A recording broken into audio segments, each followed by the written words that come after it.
how do you handle boundaries around issues like what are too many dates per week, use of protection with non-primary partners, and navigating transitions from just kind of open relationship or non-monogamy to polyamory? Um, so this is a really interesting question because this is the kind of question that like there isn't going to be one answer to because it's very much about kind of how you approach things and what you individually need. For me, in my relationships, I don't tend to have boundaries around like how many dates per week people can have with other partners because that's not what my concern is. Like, my concern is, am I getting what I need? And what they do with their time beyond the time that I need in order to feel like I'm getting what I need from a relationship doesn't really concern me, right? Like, if I have a partner and I need to see them once a week and they have another partner who needs to see them twice a week and it feels good for them, that's great. Like, that doesn't really matter.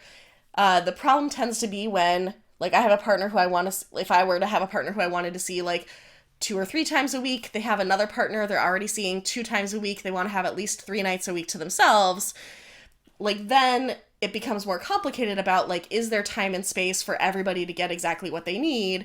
And if not, like, whose wants and needs are like, who's making compromises and in what ways? And does that still feel good to us? This can be really complicated and really challenging. I think that the question of, like, how many dates per week is usually one of, like, how much of the energy and connection and quality time that I'm getting. And so I think, again, the question is not like how many dates a week can they do with other people. It's more about what do I need in terms of time and attention and connection to feel like my needs are getting met. When we're talking about like sexual risk, about like using barriers with partners who aren't, this person for the question said non-primary partners, I don't really do hierarchy. The way that I handle barrier use in my relationships is I let people know what my testing protocols are. I let them know that in general I tend to use barriers with most of my partners. And if I have someone that I want to not use barriers with, I usually have a chat with the partners with whom I'm in like significant romantic connections just to like see how that would be for them, to see if it would change anything for them. If my partners want to have sex with other people without barriers, that is a choice they get to make with their body. Like, it is not my job ever to tell someone else what they get to do with their body. And that may mean that I then end up wanting to change what kind of sex we have based on the decisions that they're making with other people. So like I had a partner once who, when they really liked someone, they would want to go to like not using barriers for sex fairly quickly after starting to see that a person that they were into. And they usually, when they discussed why they did it, framed it as like a risk management choice. But after being with them for a while, it became pretty clear that it was actually a lot about like, if they were really into someone, they wanted to not use barriers. And so what we ended up talking about was that like they get to make these choices with their body and we weren't using barriers. And so if they keep making these choices in a way that is about like doing what they feel like in the moment rather than having discussions, figuring out what they want to do, that we may need to either go back to using barriers or just not do certain sexual activities for a while because it didn't feel like I was getting what I needed to feel good about the sex that we were having. So when we're talking about like use of barriers and other kinds of protections, again, the question is like, what do you need for your body? If someone is going to interact with your body in a particular way, like what are the requirements for that? If they choose to do something else, like that is their body and they get to choose it. And you get to choose what that means about how they interact with your body. So like if you have a partner with whom you don't use barriers and they decide to not use barriers with someone else, you can let them know that that might mean you don't have sex anymore in certain ways, you don't have sex without barriers anymore, whatever it is that would impact, so that the two of you are on the same page about what those decisions mean, and they are still empowered and in their full autonomy to make those choices. In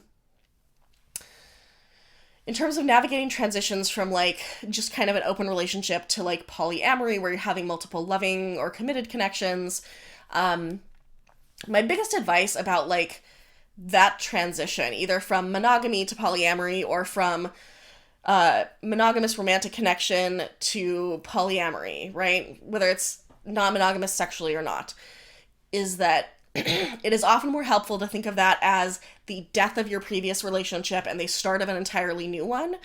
Because if you try to think of it as it's our old relationship with an edit, it's going to be a lot more challenging in a lot of ways, because when we set up a relationship to be monogamous, either sexually or romantically, there tend to be a lot of assumptions and expectations baked into the foundation of that framework that are hard to change by just looking at, like, now you're going to date more people, but we don't have to change anything about us. Usually there's a lot of mononormative ideas and expectations and understandings that have created the foundation on which that relationship has been built. And while you can just start doing polyamory without unpacking that, it's likely that you're going to run into a whole lot more hurdles if you don't do some unpacking first. So I think that it's helpful to say, like, our monogamous relationship has ended, or our, like, open relationship has ended. What we are doing is starting a polyamorous relationship. How do we want to have a polyamorous relationship? What are the things that I want and need? My book actually has some really great worksheets to look at, like, what are your desires? What is it that you want and need from a relationship? What are the commitments that you're making? And using those worksheets, you can find those for free at drlizpowell.com/book-resources. You can just get those worksheets and go through them and see, like, in this relationship, what do I want and need with this person? In this relationship, what are my boundaries? What are my expectations?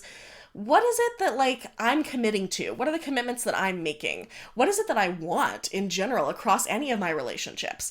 And coming together to talk about your relationship as something new that you're building when you make that transition from monogamy or from, like, just open but not polyamorous, I think is a really good way to do it. A follow-up, how do you determine what needs or wants are in a relationship?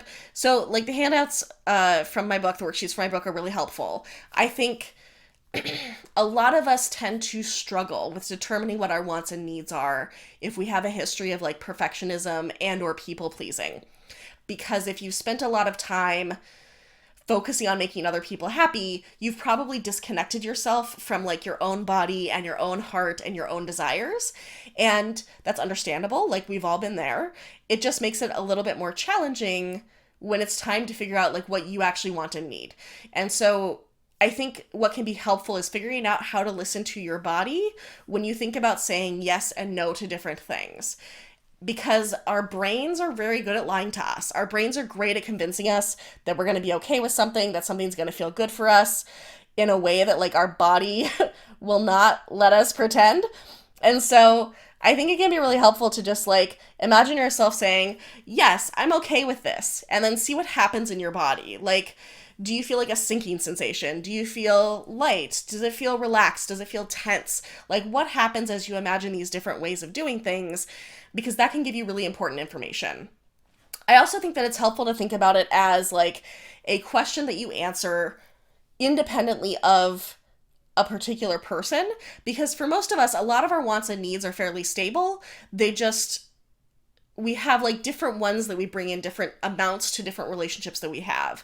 Like, it's pretty rare that someone is like, quality time is really important to me, but only if we're, like, significant partners. If we're not significant partners, then I don't fucking care. The amount that we care tends to be proportionate to the amount of, like, connection and attachment we have in a relationship, but I don't think that the wants and needs are super discrete or separate. And so what I would say is, like, notice what you get upset about as well. Like, what pisses you off and gets you all grumpy? And, like, is that actually what you're grumpy about? Because I think a lot of times when we're feeling grumpy about something, we have, like, an unmet need or something that we want that we haven't talked about.